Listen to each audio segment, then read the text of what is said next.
지금 미국이 확진자라고 부르는 코로나 바이러스 감염자가 361만 6,747명으로 2위인 브라질 197만 909명보다 거의 2배 가까이 많습니다. 사망자는 1위인 미국이 14만 140명으로 2위인 브라질의 7만 5,523명보다 역시 거의 2배 가까이 많습니다. 그런데 이상한 것은 완치율이 우리가 선진국이라고 알고 있는 미국이 45.5%로 오히려 더 낮고 상대적으로 브라질은 69.3%로 오히려 더 높습니다. 왜 그럴까요? 어쩌면 제가 이 궁금증에 대한 답을 드릴 수 있을지도 모르니까 끝까지 시청해 주시면 감사하겠습니다. 제가 페이스북을 보다가 이 문제에 대한 해답이 담겨 있는 영상을 조한경 선생님의 페북에서 발견했습니다. 조한경 선생님은 닥터조의 건강이야기라는 유튜브 채널을 운영하고 계시고요. 왜 미국에는 코로나 사망자가 많은지에 대한 실상을 미국 뉴스에서 보도한 것을 한글 자막으로 만드신 영상도 올려놓으셨습니다. 영상 제목이 코로나19 미국에서 사망자가 폭증한 진짜 이유인데요. 그래서 제가 오늘 소개해드리는 영상이 끝나면 종료 화면에 그 영상을 링크로 올려놓도록 하겠습니다. 그럼 바로 본론으로 들어가 보겠습니다. 2020년 4월 19일 일리노이주 주지사의 코로나 브리핑에서 드러난 미국의 코로나 사망자 집계 방식을 보시면 왜 미국이 유난히 코로나 사망자가 많은지 이해가 되실 겁니다. 원본 뉴스 영상은 제 영상 소개글 링크로 첨부해 두도록 하겠습니다. 주지사의 브리핑에서 기자가 질문을 하고 의학 박사가 나와서 대답을 하는데 미국 사람들이 말을 워낙 한국 사람들에 비해 빨리 하다 보니 원본 영상에 자막을 넣어서 바로 보여드리면 순식간에 지나가 버려서 천천히 번역한 내용을 먼저 소개해드리고 원본 영상을 보여드리겠습니다. 기자가 질문을 합니다. 이번 주 주정부는 쿡 카운티에서 10대의 사망을 보고했습니다. 이 사건에 대해서 이미 알고 계신다면 이것이 주에서 최초로 발생한 10대 사망이며 당신은 사망한 10대가 우리가 모르는 어떤 기저질환이 있는지 말씀해 주시기 바랍니다. 라고 질문을 합니다. 이 질문을 주지사가 직접 대답할 수 없었던지 의학 박사가 나와서 대신 답변을 합니다. 이 의사 이름이 굉장히 읽기 어려운데요. 원본 영상에 있으니까 참고하시고요. 저는 그 사건에 대해 전혀 모릅니다. 제가 말씀드릴 수 있는 것은 모든 연령에서 코로나 사망자가 발생하는데 우선 현재 코로나19 사망자가 어떤 기준으로 구분되는지 명확하게 설명을 드리겠습니다. 굉장히 곤란해하면서 이 말을 하는데요. 되게 시원시원하게 얘기를 잘해줍니다. 진단 기준은 매우 간단합니다. 환자가 사망할 때 당시 무한 폐렴 코로나19 바이러스 양성 진단이 있었는가? 예를 들어 호스피스 병동에 입원해 있던 환자가 이미 시한부 판정을 받았던 환자라 할지라도 무한 폐렴 코로나19 바이러스 검사에서 양성 판정을 받게 되면 코로나 사망자로 집계가 됩니다.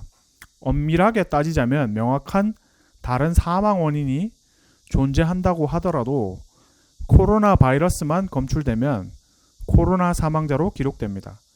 그러니 코로나 사망자들이 전부 코로나 때문에 사망한 것이 아니라 사망 당시 코로나 바이러스 감염이 있었다는 것 뿐입니다.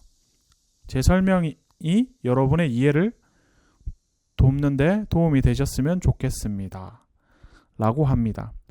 제가 영상 내용을 번역할 만한 영어 실력은 없는데 미국에 살고 계시는 조한경 선생님이 먼저 번역을 해서 페북에 올리신 내용을 보고 참고해서 한국 사람들이 쉽게 이해할 수 있도록 약간의 의역을 했습니다. 앞부분에 기자가 질문한 내용은 유튜브 자동 번역 한글 자막을 참고해서 만들었는데 혹시나 의미를 잘못 번역한 것이 있으면 댓글로 의견 남겨주시면 좋겠습니다. 자, 그럼 우리나라에서는 어떻게 하고 있을까요? 우리나라에서는 질병관리본부가 무한폐렴 코로나19 바이러스 감염 사망자를 구분하는 기준이나 매뉴얼이 있을까요? 2020년 7월 16일 현재까지 무려 291명이 사망했다는데 정말 코로나 바이러스 때문에 사망한 사람은 도대체 몇 명일까요? 네, 제가 항상 이 코로나가 글로벌 사기극이다. 코로나 게이트다. 네, 정부에서 주도하는 대국민 사기극이라고 말씀드리는 이유가 여기에 있습니다. 이 사망 기준을 어떻게 하느냐에 따라 가지고 그냥 기저질환으로 사망을 했는데 단지 바이러스가 검출이 됐다고 해가지고 코로나 사망자가 된다는 거는 굉장히 문제가 있습니다. 왜냐하면은 이 사람이 뭐 평상시에 건강할 때는 면역력이 정상일 때는 상관없지만 면역이 떨어지게 되면 몸에서 여러 가지 바이러스나 세균이나 병균이나 뭐 이런 게 검출이 될 수가 있습니다. 근데 그게 면역이 떨어졌기 때문에 일반 사람들에 비해서 훨씬 이제 그런 바이러스나 세균이나 병원균에 취약한 거죠. 그런데 이게 몸에서 검출이 됐다고 해가지고 이 사람이 그 병으로 죽는다고는 말을 할 수가 없습니다. 뭐 동반위안이라고 해가지고 제가 이 영상 녹화가 끝나고 나면 그 미국의 닥터 에릭슨이라는 분이 이 코로나 과잉 방역에 대한 문제 제기를 한 영상을 굉장히 제가 이제 번역한 자막만 15페이지가 되는데 그거를 또 영상을 녹화를 할 겁니다. 그래서 그 내용도 소개를 해드릴 텐데 그걸 보시면 일반적으로 사람이 한 가지 원인으로만 죽는 게 아니라 여러 가지 원인으로 사망한다는 것을 아실 수가 있습니다. 코로나에만 봐도 분명히 뭐 크게 많이 차이 나는 바이러스가 아닌데 전 세계적으로 사망률이 천차만별로 나타납니다. 근데 저는 그 이유가 슈샤리트 박티 박사나 여러 정직한 의사들이 그 사망률이 천차만별인 이유는 각 나라의 이 대기 오염 으로 인해서 그 사람들이 얼마나 폐 손상이 축적되었는가에 따라 완전히 달라질 수가 있는 겁니다. 그래서 같은 질병이지만 뭐 지금 뭐 미국에서 이제 지금 말씀드린 일리노이 주처럼 이렇게 이게 사실은 미국 전역에서 코로나 사망자가 집계되는 방식이 이렇다는 겁니다. 누가 사망했는데 코로나 바이러스가 검출이 되면 코로나 사망자로 집계가 된다. 그럼 이제 그 기하급수적으로 이제 사망자 숫자가 늘어나겠죠. 그러니까 2위인 브라질에 비해 가지고 그 확진자 숫자도 많지만 사망자 숫자도 굉장히 많게 집계가 되는데 오히려 완치율이 우리가 선진국이라고 생각했던 미국이 브라질보다 떨어지는 거죠.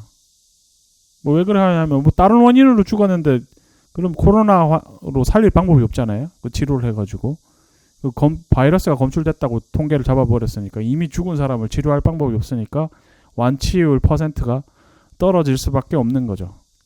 네, 제가 말씀드린 내용이 충분히 설득력이 있다고 생각하시는 분들은 좀 더 이 문제에 좀 더 전문성이 있으신 분들이 이 문제에 관심을 가져주셨으면 좋겠습니다. 뭐 의사나 의료 관계자나 생물학을 전공한 혹시 통계학이라든가 이런 분야에 전공하신 분들이 관심을 가져주셨으면 좋겠습니다.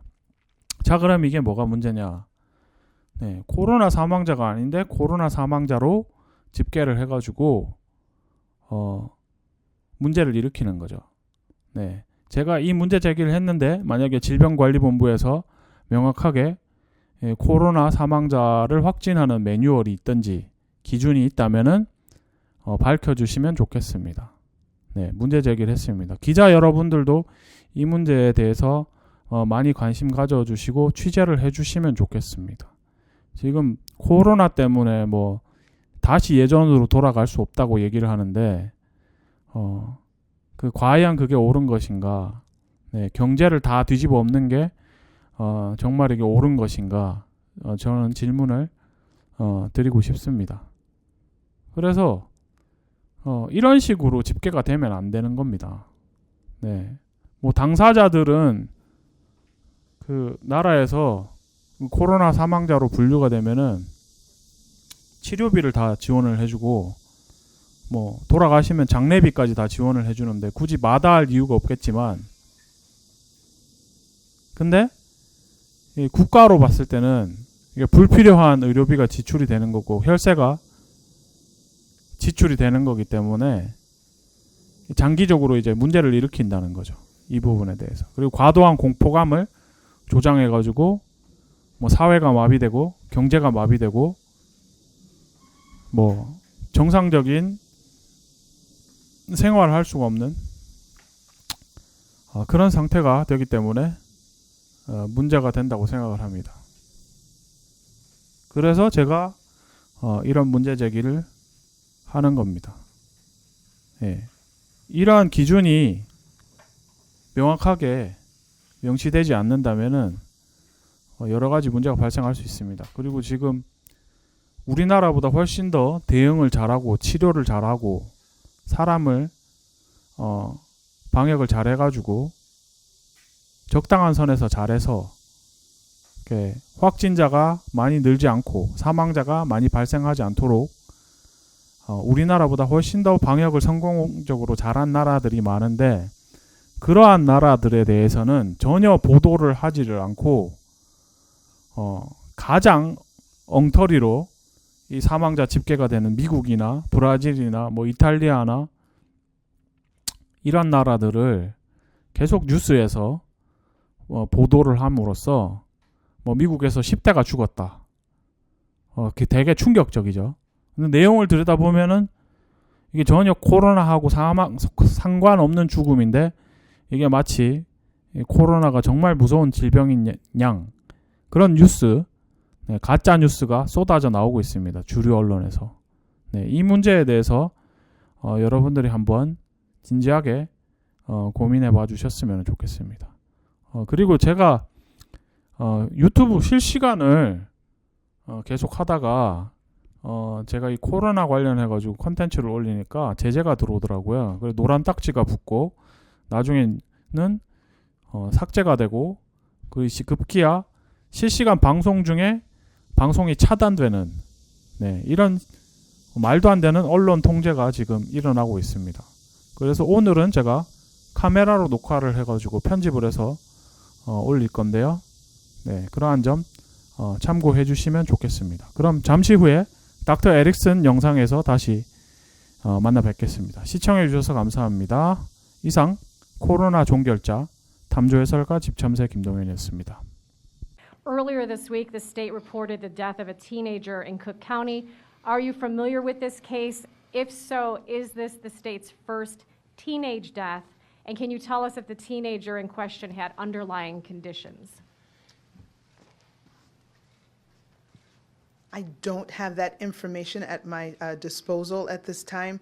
I know we have had people of all age groups die. I just want to be clear in terms of the definition of people dying of COVID. So the case definition is very simplistic. It means at the time of death, it was a COVID positive diagnosis.